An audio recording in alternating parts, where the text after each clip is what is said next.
What if one of the bloodiest horror comedies of the year isn't just trying to shock people, but trying to turn Zazie Beetz into a full-blown genre lead at exactly the right moment? Because that is the energy coming off They Will Kill You, and after looking at the early reactions, I think this movie may be walking into theaters with more momentum than people expected. On paper, the setup already sounds like the kind of horror pitch that can either become gloriously unhinged or collapse under its own excess. You have Zazie Beetz playing a housekeeper who ends up trapped inside a sinister New York high-rise. Then the story pulls back the curtain and reveals disappearances, a satanic cult, and what basically turns into a violent survival nightmare inside a building that feels less like an apartment complex and more like a vertical death machine. That alone is enough to get horror fans interested. But what's really helping this movie right now is that the first wave of SXSW reactions suggests it actually has the nerve, energy, and gore level to deliver on that promise. And that matters, because horror audiences are not starving for concepts. They are starving for execution. Anybody can pitch blood, cults, secret rituals, and a trapped heroine. The real question is whether the movie has enough style, enough personality, and enough commitment to make all that chaos feel exciting instead of generic. Based on the early critical response, They Will Kill You may actually be pulling that off. As of now, the film is sitting at 76% on Rotten Tomatoes from 17 critic reviews, which is a strong place to be for a wild horror action comedy opening just 1 week later. That score can always move, of course, especially with a smaller review pool this early, but right now the bigger story is not just the number, it is the pattern behind the number. Critics keep circling back to the same points. The movie is energetic, extremely bloody, proudly absurd, and driven hard by Zazie Beetz at the center. Rotten Tomatoes itself highlights reviews praising the film's gleeful violence and calling Beetz the standout. Even more mixed reviews still tend to single her out as one of the movie's biggest strengths. That is a big deal, because if this movie works, it sounds like it works for the exact reason a movie like this has to work: the lead. Zazie Beetz has never had a problem being memorable. She has been one of those performers who can walk into a supporting role and leave with half the audience wanting to see more of her. That was true in Deadpool 2 as Domino. That was true in Joker and Joker, fully due as Sophie Demond. And if we're being honest, one of the strongest long-form showcases of her talent is still Atlanta, where her work as Van earned her an Emmy nomination and proved she could move between humor, emotional heaviness, confusion, and sharp intelligence without ever looking like she was trying too hard. So when I see early reactions saying They Will Kill You puts her in full action horror lead mode and that she carries it with real force, that instantly makes the movie more interesting to me than if it were just another gore machine with a replaceable protagonist. That is the difference between disposable and memorable horror.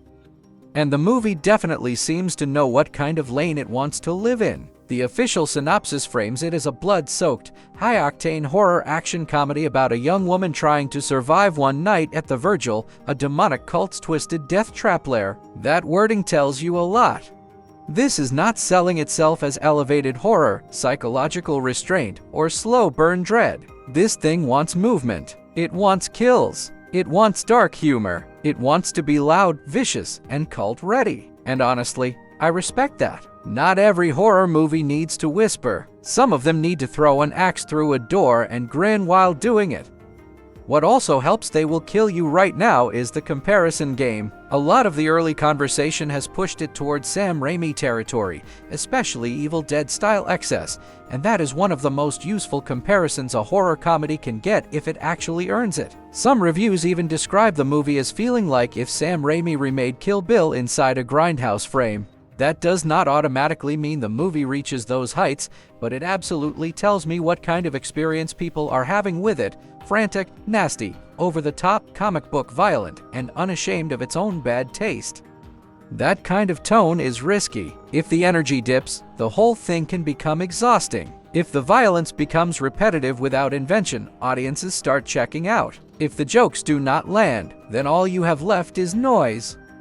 Because let's be real, horror fans are often willing to forgive a lot if a movie gives them style, kills, and a lead worth rooting for. If They Will Kill You really is the kind of movie that feels like an adrenaline shot covered in blood, then many viewers are going to meet it exactly where it lives. And in the current theatrical horror climate, that might be enough to make it stand out, especially with Warner Bros. Behind it. That part is worth paying attention to. They Will Kill You is being released by Warner Bros. Pictures, and the studio is coming off a run where genre titles have had unusually strong cultural and awards visibility. Amy Madigan just won the Oscar for Weapons, and Sinners also performed strongly with Academy voters. That does not mean They Will Kill You is chasing awards in the same way, but it does mean Warner Bros. Has real momentum in the horror space right now, and momentum matters. Studios go through phases where they either feel locked in with a genre or they feel like they are just throwing product at the wall. Warner Bros. Currently looks much more like the first version. That gives They Will Kill You a nice boost before it even opens. There is also something smart about when this movie is landing. It opens March 27, 2026, right after its SXSW launch, which gives it just enough early critical heat to fuel curiosity without overexposing the whole thing. It also puts the film in the middle of a moment where horror comedies built around survival, satanic imagery, and rich visual violence are clearly getting attention. That does not mean the competition is identical, but it does tell me audiences are currently open to this flavor of chaos, and They Will Kill You seems more than ready to exploit that. The cast around Beetz also gives the movie extra genre appeal. Myha'la, Patterson Joseph, Tom Felton, Heather Graham, and Patricia Arquette round out a lineup that feels just weird and recognizable enough to be useful in a movie like this. Patricia Arquette as the cult-connected authority figure already sounds like the kind of choice that could either be deliciously campy or flat-out menacing. Tom Felton stepping into satanic cult material gives the movie another dose of recognizable genre curiosity. And with Kirill Sokolov directing and co-writing alongside Alex Litvak, the movie at least has filmmakers who seem fully aware that this concept only works if you commit to the madness.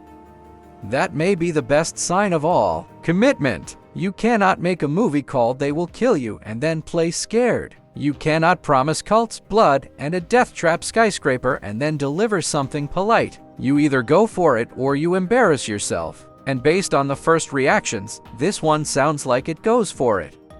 That is why I think the Rotten Tomatoes score, while useful, is only part of the real story. The bigger question is whether this movie becomes one of those titles horror fans start pushing on each other because it feels custom-built for midnight energy.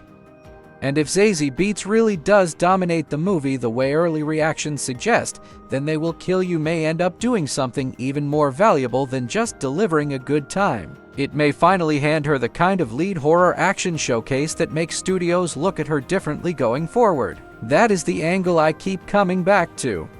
Because successful genre movies do more than make money or rack up critic scores. Sometimes they reframe an actor. Sometimes they reveal a lane that was always there but had never been fully exploited. If this movie lets Beetz be funny, desperate, physical, ferocious, and weird all at once, then it could become one of those career-shaping cult titles people reference whenever her name comes up.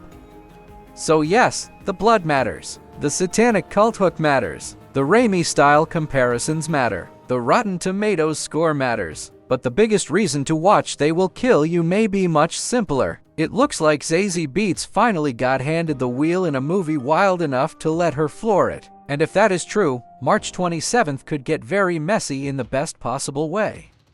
So now I want to know what you think. Does They Will Kill You sound like the exact kind of unhinged horror comedy you want from a spring release, or do you think the early reactions are hinting at a movie that may be too much even for genre fans? And more importantly, if this really lands, could this be the movie that turns Zazie Beetz from a standout supporting player into a full-on horror lead people start building projects around? That is the conversation, and I have a feeling this movie is going to leave a lot of blood on it. I'll see you in the next one.